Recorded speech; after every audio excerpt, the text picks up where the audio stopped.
Bonjour, bienvenue sur Comment fait-on, heureux de vous retrouver pour une nouvelle vidéo. Aujourd'hui, nous allons réaliser ensemble la vraie ratatouille maison. On va pas se prendre la tête, vous allez voir, c'est vraiment très simple à faire. Allez, je vous explique cela maintenant, c'est parti. Première étape, évidemment, on prépare tous les ingrédients. Alors, vous pouvez le voir, j'ai déjà quasiment tout fait. Je vais juste vous montrer pour chaque ingrédient comment on fait, mais vous allez voir, c'est très simple. Pour la courgette, on la coupe en deux, on enlève un petit peu le cœur où il y a des petits pépins, c'est pas toujours très bon, sauf si elles sont vraiment, si elles sont petites et voilà, en général on peut tout manger. Mais les miennes, c'est du jardin, elles étaient un petit peu plus grosses que d'ordinaire, donc j'ai enlevé le cœur.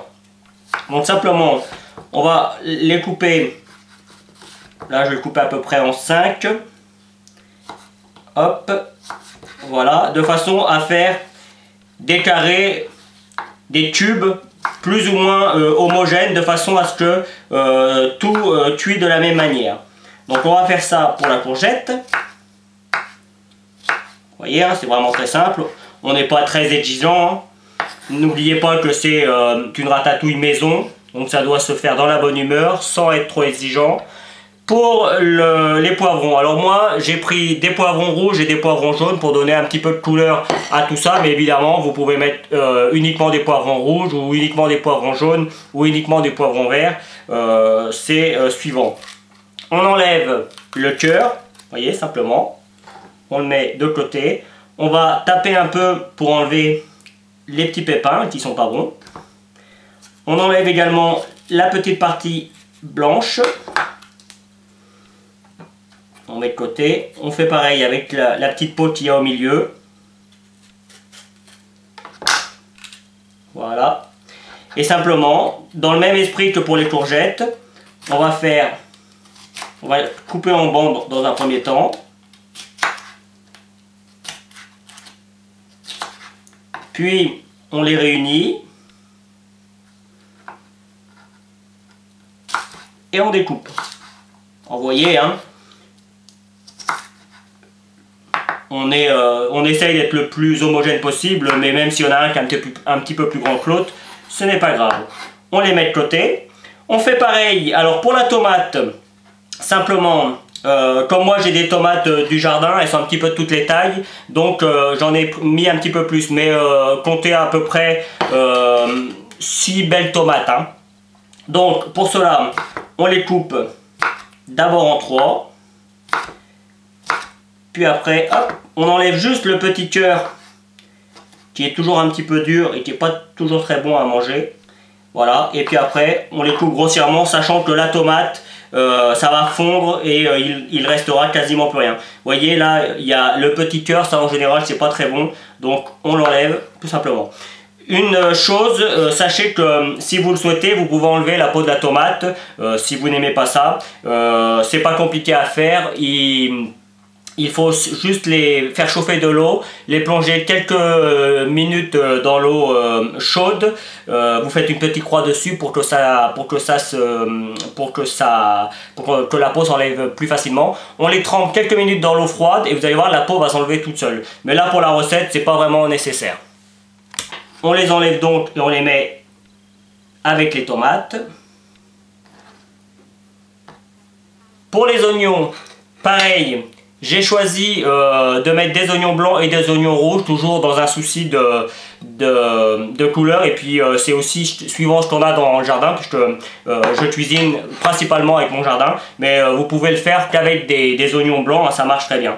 Les oignons, on s'embête pas trop, on les coupe en 3, hop, et puis après, pareil, on les découpe grossièrement, vous allez voir, quand on va les cuire, ils vont se détacher, donc voilà, vous voyez, on s'embête pas, c'est rapide.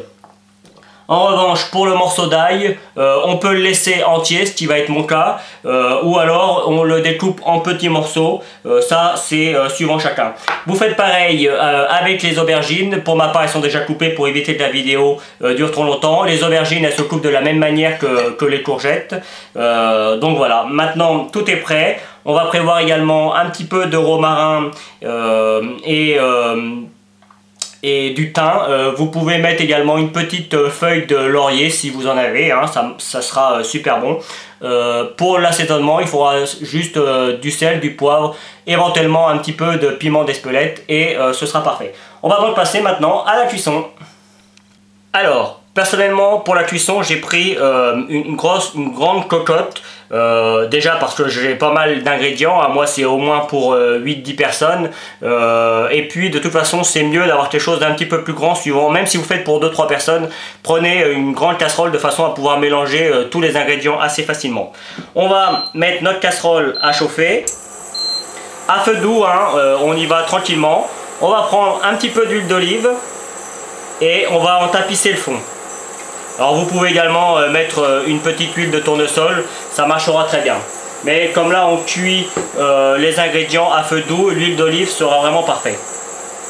Alors juste une chose, le temps que l'huile commence à chauffer, sachez que maintenant pour faire la ratatouille, surtout si vous regardez sur d'autres recettes, ils vous expliqueront qu'il est préférable de cuire, enfin de pré-cuire et les poivrons et les courgettes et les aubergines. Voilà, ça c'est la méthode nouvelle. Moi je reste vraiment sur la méthode ancienne, la plus simple, hein, et la plus rapide, et je peux vous garantir que les résultats sont très corrects.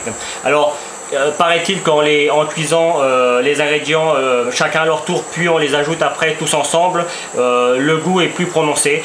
Je tenterai de la faire, je ferai une autre vidéo en faisant de cette manière et je vous dirai ce que j'en pense. Pour le moment, on reste sur notre recette très classique. L'huile commence à être chaude, on va pouvoir mettre nos oignons. Et là, à partir de ce moment, c'est parti pour 5 minutes. On va ruisseler. On ne veut pas que nos oignons prennent de la couleur, donc on les mélange régulièrement.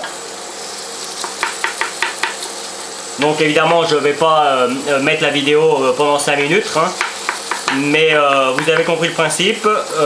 On mélange de temps en temps. Alors évidemment, moi j'ai tout préparé à l'avance, mais le temps que les oignons cuisent, vous pouvez très bien préparer vos courgettes et tout ça, hein. C'est après la cuisine, c'est une question d'organisation, hein. Alors évidemment, j'ai mis l'ail également, hein.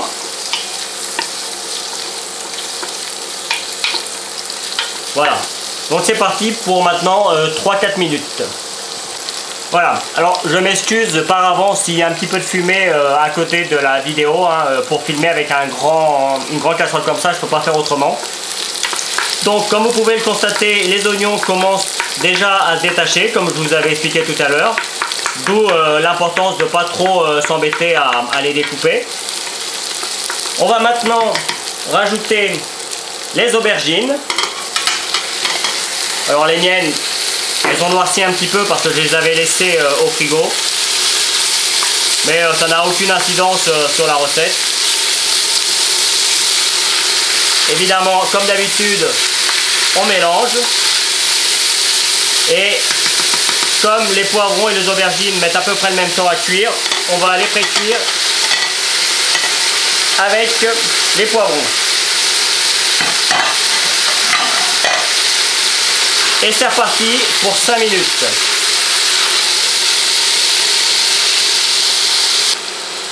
Vous voyez, au bout de 5 minutes, on obtient quelque chose de vraiment joli. Vous voyez l'intérêt de mettre beaucoup de couleurs, c'est qu'on obtient vraiment quelque chose de super joli. Même si par la suite, quand on va rajouter la tomate, ça va s'atténuer un petit peu. Mais ça reste joli dans un plat. Alors, justement, on va rajouter nos courgettes.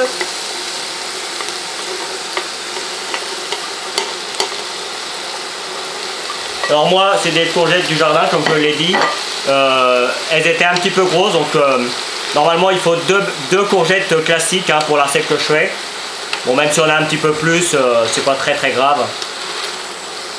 On mélange un tout petit peu et on va rajouter également les tomates.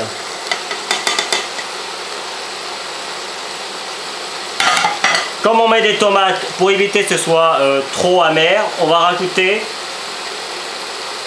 vous voyez, à peu près un creux de sucre.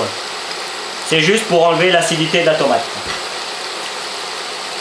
Et on mélange le tout. Un petit peu parce qu'on va saler, poivrer. Alors évidemment, on sale et au poivre au départ. Et puis quand la recette est terminée, vous goûtez et après vous évaluez s'il refaut du sel ou s'il refaut du poivre. Donc pour le sel,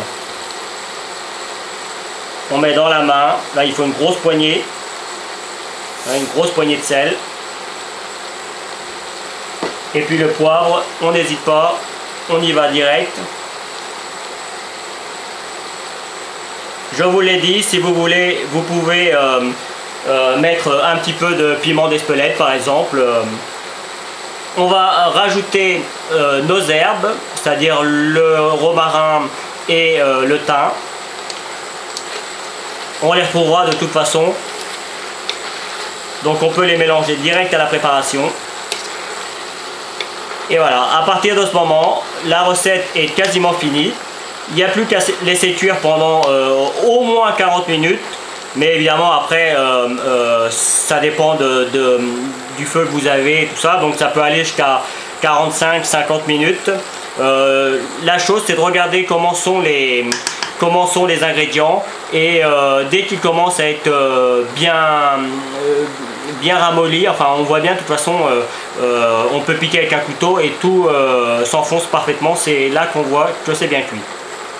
Alors je sais que mes explications peuvent paraître un petit peu ennuyeuses, mais c'est vraiment important si vous voulez réussir une ratatouille correcte. Allez, c'est donc parti maintenant pour 40 minutes minimum. N'oubliez pas, on mélange régulièrement, hein, tous les 5 minutes on donne un petit coup de mélange, il ne faut surtout pas que ça accroche au fond. La recette est maintenant terminée, vous voyez la cuisson vient de se finir. Comme vous pouvez le voir, il reste un petit peu de jus au fond et on a un ensemble très bien cuit. Alors tout est mélangé évidemment, c'est pour ça qu'on appelle cela une ratatouille, sinon le nom n'aurait pas de sens, hein, ce qui veut dire touiller, ratatouille. Donc voilà, ça c'est pour la cuisson. Sachez que si vous en faites beaucoup, parce qu'en général en été tout arrive en même temps, que vous voulez en garder un petit peu pour l'hiver, moi je vous donne un petit conseil, c'est de les congeler dans un moule à gâteau comme ça. C'est pour une personne environ, hein. C'est très pratique, comme ça vous pouvez sortir une part par une part ou deux parts par deux parts suivant ce que vous avez besoin, et de cette manière vous avez des légumes pendant tout l'hiver. Voilà, c'était ma petite astuce du jour. A bientôt sur Comment fait-on.